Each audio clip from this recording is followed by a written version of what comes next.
बिस्मिल्लाहिर्रहमानिर्रहीम। बिस्मिल्लाहिर्रहमानिर्रहीम।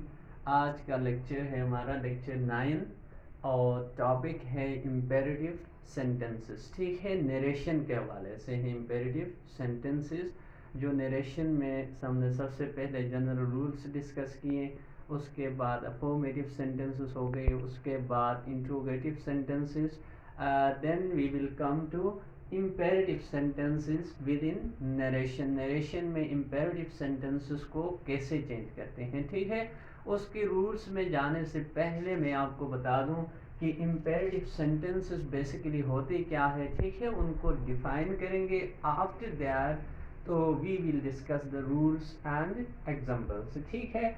तो imperative sentences basically are the sentences which contain a request, order, suggestion, command और advice, ठीक है। मोस्ट कॉमनली जो चीज़ें पाई जाती हैं इम्पेरेटिव सेंटेंसेस के, ठीक है, तो वो क्या होती है, एक रिक्वेस्ट हो सकती है इम्पेरेटिव सेंटेंस में, एक कमांड हो सकती है, ठीक है, एक सजेशन दिया जाता है, ऑर्डर हो सकता है या कोई एडवाइस हो सकती है, ठीक है। तो इन सेंटेंसेस को हम क्या कहते हैं, इम्पेरेटिव सेंटेंसेस कहते हैं, ठीक है।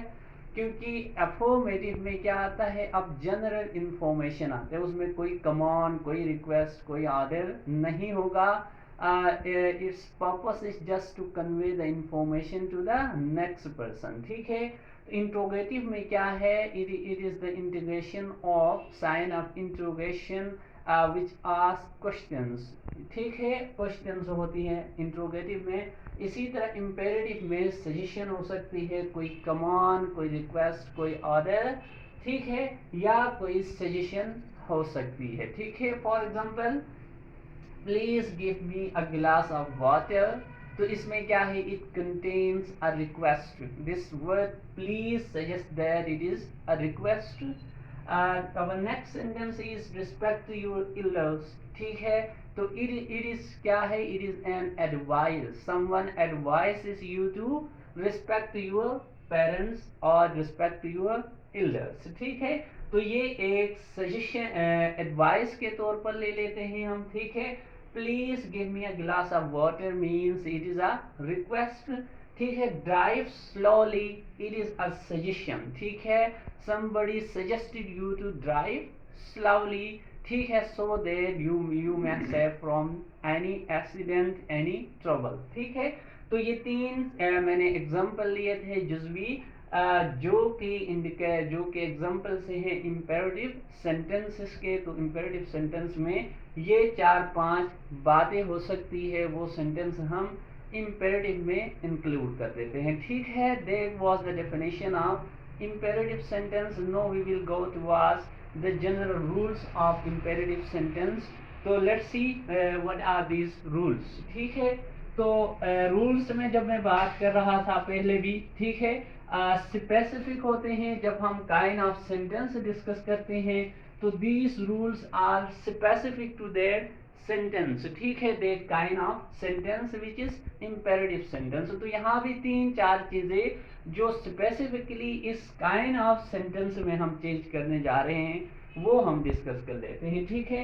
तो उसमें ए पॉइंट जो है, नंबर फर्स्ट पॉइंट इज, हम देखते हैं कि जो सैड है वो किस में चेंज होता है, ठीक है। तो सैड की अब मल्टीपल डायमेंशन से है because of the nature of sentence, ठीक है। एक तो अम्ब्रेला टर्म में कि all the request, command, suggestions and order are imperative sentences, लेकिन सेट को चेंज करने की जब बात होती है तो वो अगर रिक्वेस्ट है तो हम किस में चेंज करेंगे, रिक्वेस्टेड, ठीक है। अगर हम समझते हैं जो जुमला है वो कमांड है तो हम करेंगे कमांडेड, ठीक है। अगर हम समझते हैं वो एडवाइस है, ठीक है, तो हम कहेंगे एडवाइस, ठीक है। और अगर हम समझते हैं वो कोई क्या है, कोई रिक्वेस्ट लिख लिया है, कमांड है, ऑर्डर है, सजेशन है, तो हम कहेंगे सजेस्टेड, ठीक है। और प्रोपोज्ड, ठीक है, सजेस्टेड और प्रोपोज्ड, तो ये सारे क्या है, सेट को चेंज किस में करेंगे, ठीक है, इस बारे में है। तो सेट को हम जुमले का जो सेंटेंस हमारा होगा इसकी अकॉर्डिंग चेंज करेंगे, ठीक है। यानी वो नेचर वाइज वो सेंटेंस अगर रिक्वेस्ट है तो हम कहेंगे ही रिक्वेस्टेड, अगर वो कमांड है तो हम कहेंगे ही कमांडेड, अगर वो एडवाइस है ही एडवाइज्ड, अगर वो सजेशन है ही सजेस्टेड और ही प्रपोज्ड, ठीक है। अगर वो ऑर्डर है, नेक्स्ट पॉइंट भी है ऑर्डर, तो हम कहेंगे ही ऑर्डर्ड, ठीक है। तो सेट के बारे में यही बातें आ गई कि सेट को हम अकॉर्डिंग टू द जो जो सब टाइप ऑफ द सेंटेंस है इंपेरेटिव उसके मुताबिक चेंज करेंगे। ये नंबर फर्स्ट पॉइंट है। सेकंड पॉइंट के आपको याद है किसका आता है, इन्वर्टेड कामास हटा के हम क्या लगाते हैं, ठीक है। तो इन्वर्टेड कामास जो है उनको रिप्लेस करके हम इस काइंड ऑफ सेंटेंस में टू लगाते हैं, ठीक है। और बाज औकात यहाँ पे फॉरबिड होता है, मना किया गया होता है, तो जिसके लिए हम यूज करते हैं डू नॉट का, ठीक है। For example do not go there, तो this do not will be changed into not to, ठीक है। do not will be changed into not to, ठीक है। इसके अलावा बात जो वर्ड्स होंगे, लेट्स सपोज प्लीज, ठीक है, काइंडली, ऐसे वर्ड्स अगर आएंगे, kindly accept my application, let's suppose, ठीक है। या हमारा पहले का जुमला है प्लीज गिव मी वाटर, तो ये वर्ड्स जो है प्लीज, काइंडली, ये किस में, ये रिक्वेस्टेड में चेंज होंगे, तो ये दोबारा से लिखे नहीं जाएंगे, ठीक है। इन जुमलों का मकसद ही होता है रिक्वेस्ट, तो ये रिक्वेस्टेड में चेंज हो गए होते हैं, दोबारा ये नहीं कहेंगे कि he requested please give him a glass of water, नहीं होगा। प्लीज या काइंडली का वर्ड अगर आया है तो वो रिप्लेस होगा रिक्वेस्टेड से, जो रिक्वेस्टेड हम उसके लिए रिक्वेस्ट के लिए लिख लेते हैं, ठीक है। इसके अलावा अगर लेट से है, क्योंकि सजेशंस बाज का लेट से आते हैं। फॉर एग्जांपल ही सेड, ठीक है, लेट्स गो फॉर पिकनिक, ठीक है। तो उस सूरत में जरा ये स्ट्रक्चर जो है वो थोड़ा सा चेंज होता है, वो क्या, लेट जो है वो शुड में चेंज होगा, ठीक है। लेट जो है वो शुड में चेंज होगा, इन्वर्टेड कामास इस सूरत में दैट में चेंज होगा, सिर्फ लेट वाले जुमलों में, ठीक है। जो जुमले जो रिपोर्टेड स्पीच जो है उसमें अगर लेट आया हुआ है तो हम लेट को शुड में चेंज करेंगे, ठीक है। और इन्वर्टेड कामास हटा के आप टू नहीं लगाएंगे बल्कि देर लगाएंगे। इसकी एग्जांपल भी हम देख लेते हैं। तो यहाँ तक रूल्स थे, अब मैं एग्जांपल से दे देता हूँ, ठीक है। एग्जांपल्स में यही बात है, फिर मैं आप लोगों से डिस्कस करता हूँ।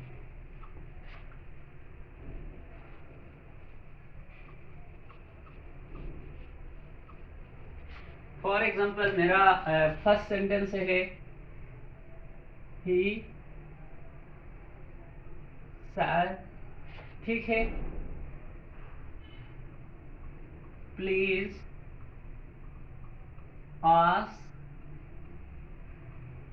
समथिंग, ठीक है। फॉर एग्जांपल यही जुमला है, तो यहाँ पे वर्ड प्लीज देख के आपको लगता है इट इज रिक्वेस्ट, ठीक है। तो हम कहेंगे सेट को किस में आप चेंज करेंगे, अब ये रिक्वेस्ट है तो ही रिक्वेस्टेड, ठीक है। इन्वर्टेड कामा हटा के क्या आएगा, to, he requested to ask something, ठीक है, he requested to ask something. इसी तरह नेक्स्ट कोई जुमला देखते हैं। फॉर एग्जांपल हम कहते हैं द टीचर सेड, ठीक है। अब यहां पे होता है गो आउट ऑफ द क्लास, ठीक है। The teacher said go out of the class, ठीक है। तो ये आप समझते हैं कि it is a kind of order, तो हम किस में चेंज करेंगे, अब रिक्वेस्टेड नहीं होगा, अगर ये जुमला ऑर्डर को शो कर रहा है तो ऑर्डर, ठीक है। तो यहाँ पे होगा the teacher the teacher ordered to go out of the class. ठीक है, तो the teacher order inverted commas हटाकर to go out of the class. ठीक है, तो ये तो थे वो इन्वर्टेड कॉमास हटा के क्या नाम है टू लगाना। अब मैंने एक लास्ट रूल आपको लिखवाया था अभी कुछ देर पहले। ठीक है, लेट अगर आया है तो वो शुड प्लस डेट में होगा, टू नहीं लगेगा। तो वो कैसे होगा वो देखते हैं। ऐसे एग्जाम्पल आपकी बुक में भी शामिल हैं। ठीक है, फॉर एग्जाम्पल कहता है ही सेड टू अस। ठीक है, let us do something practical. ठीक है, for example he said to us let us do something practical. तो इस लेट की बात हो रही थी। जो रूल आपको समझा रहा था वो लेट, ये लेट था। तो लेट शुड में होगा, आप इन्वर्टेड कॉमास में दैट आएगा। फिर से याद रखना है in the case of let वाले सेंटेंसेस सिर्फ। ठीक है, बाकी में तो वो ऑर्डर रिक्वेस्टेड ये सब इसी में भी आएगा। सेट चेंज अगर ये ऑर्डर समझते हैं तो ये लेट होता है, सजेशन है। तो आप यहाँ सेट के बजाय सजेस्टेड लिखेंगे, लेकिन यहाँ इन्वर्ट लेट ये शुड में चेंज होगा और देर लगेगा। ये देखे ही सजेस्टेड या प्रोपोज दोनों बातें सेम है। ठीक है, या सजेस्टेड लिख दे या आप प्रोपोज लिख दे। ही सजेस्टेड, अब देखे दैट सजेस्टेड अस भी है, सॉरी। ठीक है, सजेस्टेड अस दैट, तो अस अब वी में चेंज होगा, वी शुड। ये देखे let should do something practical. ठीक है, he suggested us that we should do something practical। तो इसमें देख रहे हैं कि लेट जो है वो अब शुड में चेंज हो गया है इन्वर्टेड कॉमास के बाद। अब दैट आया है, वो किस केस में आएगा? वो सिर्फ लेट वाले सेंटेंसेस जब रिपोर्टेड स्पीच में होंगे या सजेशन वाले होंगे तब यही शुड से हम कर सकते हैं। बाकी भी कुछ ग्रामर बुक्स में इसी तरह किया गया है। ठीक है, शुड से, लेकिन आप टू और इस तरह जो पहले हमने किया है ऐसे ही आप फॉलो कर ले। लेकिन लेट वाले में मोस्ट डेफिनेटली आप दैट और शुड का इस्तेमाल करें। होप ये आपको समझ आया होगा। तो अब बुक में से कुछ एग्जाम्पल देख लेते हैं। ठीक है, एक्सरसाइज में से देख लेते हैं 2-4 एग्जाम्पल्स। तो ये पेज नंबर आपका है पेज नंबर 175 एंड 176 पे है। ठीक है, 175 एंड 176 बुक का पेज नंबर 175 और 176 में है। ठीक है, एक नज़र वो वाले जुमले भी देख ले, ये वाले जो ऑलरेडी सॉफ्ट है इंपेरेटिव सेंटेंसेस के, कोई 10 सेंटेंसेस है। इसके बाद आपको करने के लिए एक एक्सरसाइज गिवन है, वहीं से 2-4 जुमले हम देखते हैं कैसे हैं। तो फर्स्ट जुमला है he said to his sister. ठीक है, फर्स्ट है he said to his sister. ठीक है, क्वाइट प्लीज। ठीक है, नहीं sorry, please say something, please से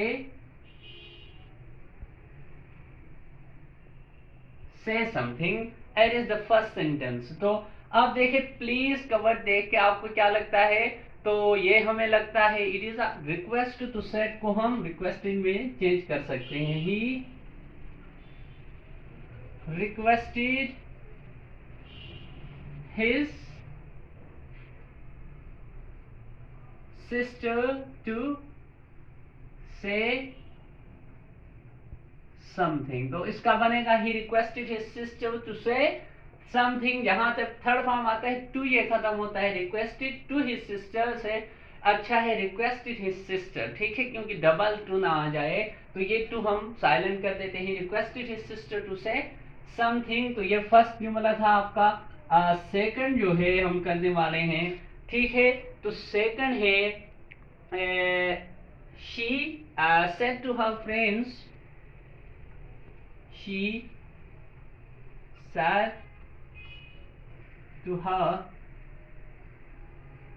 friends, ठीक है, she said to her friends please have dinner with me tomorrow at night, ठीक है, please have dinner with me tomorrow at night, ठीक है।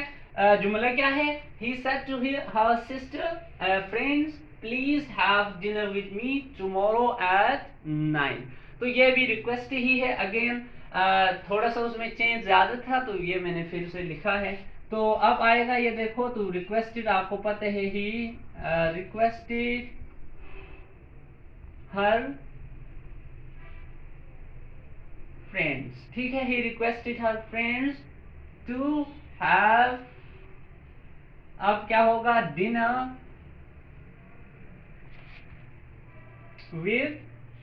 विथ मी उसके लिए था, अब आप बता रहे हैं तो विथ हर होगा, ठीक है, विथ हर। आप ये हर अब टुमारो, ठीक है, with her the following day, ठीक है, जो हम उसको टुमारो को चेंज करते हैं फॉलोइंग डे एट नाइट, ठीक है, या next day at night, next day या फॉलोइंग डे होता है टुमारो चेंज। तो क्या हो गया है, she requested her friends to have dinner with her the following day at night या the next day at night, ठीक है, ये सेकंड था। अब देखते हैं कोई और जुमला जिसमें कोई और फॉर्म जो है कैटेगरी लगती हो, ठीक है, कमांड या रिक्वेस्ट सजेशन, तो उसमें से देख लेते हैं। तो नेक्स्ट है द जज, द जज सेड, ठीक है, कॉल द नेक्स्ट विटनेस, ठीक है, द जज said call the next witness. तो जज की तरफ से जब ऑफिशियली होता है either it is a command या इट इज एन ऑर्डर, तो हम यहाँ पे ऑर्डर कह सकते हैं, ठीक है, ऑर्डर किया हुआ है द जज ऑर्डर, सेट अब किस में चेंज हुआ, ऑर्डर्ड में, ठीक है, जज order to call the next witness, ठीक है। तो यहाँ पे देख रहे हैं द जज order to call the next witness. Next कोई जुमला देखते हैं, ठीक है, जो डू नॉट नॉट टू वाला, शी सेड टू मी, ठीक है, एक और जुमला मैं लिखता हूं, शी सेड टू मी। अब क्या आया है देखे, do not waste your time, do not waste your time in idle talks, idle talks बेकार बातों में अपना वक्त जाया ना करे। तो ये क्या है, ठीक है, इसको आप एक एडवाइस भी समझ सकते हैं, एक ऑर्डर भी समझ सकते हैं, वो according to the person depend हो रहा है कि आपको कौन आपसे ये बात कह रहा है, ठीक है। तो आप उसको हम ले लेते हैं उसको ऑर्डर में, ये मैं यहाँ पे कर लेता हूँ, यहाँ जगह कम पड़ रही है, ठीक है, इसका she said to me do not waste your time in idle talks. तो शी, अब आप समझते हैं, ठीक है, ये आपसे कोई आपका बड़ी बहन या कोई बात कर रहा है, तो शी ऑर्डर्ड, अब डू नॉट किस में चेंज होगा, नॉट टू, तो नॉट टू आना है तो वही टू ये भी रिप्लेस कर रहा है, शी आदिल नॉट टू वेस्ट। अब यूर, आप माई या अवर या बहुत सारों को कहा है तो अवर टाइम, ठीक है। अगर आप एक अपने आप को समझते हैं तो माई टाइम, तो मैं माई समझता हूं, my time in idle task, ठीक है। तो ये डू नॉट को नॉट टू में चेंज करने के हवाले से जो रूल पढ़ा था उसके मुतलिक एग्जांपल थी फ्रॉम योर एक्सरसाइज, ठीक है। यहीं पे हम स्टॉप कर लेते हैं, ठीक है। यहाँ तक आई होप आप लोगों को समझ आया होगा, ठीक है। ये पेज नंबर बुक का मैं अगेन लिखता हूँ 175 और 176 पे कोई 15 सेंटेंसेस है, ठीक है। तो वो आप करने की, जब ये लेक्चर सुनेंगे ये रूल्स देख के उनके मुताबिक आप चेंज करने की ज़रूर कोशिश करेंगे। जब उसको कर चुके होंगे तो तब जाके उस पीडीएफ फाइल से, ठीक है, उसको कंपेयर कर लेंगे जो ऑलरेडी सॉफ्ट होंगे, ठीक है। लेकिन पहले ज़रूरी तौर पर आप खुद से एक बार ट्राई कर लेंगे। तो यहीं पे स्टॉप कर लेते हैं। थैंक यू, अल्लाह हाफिज़।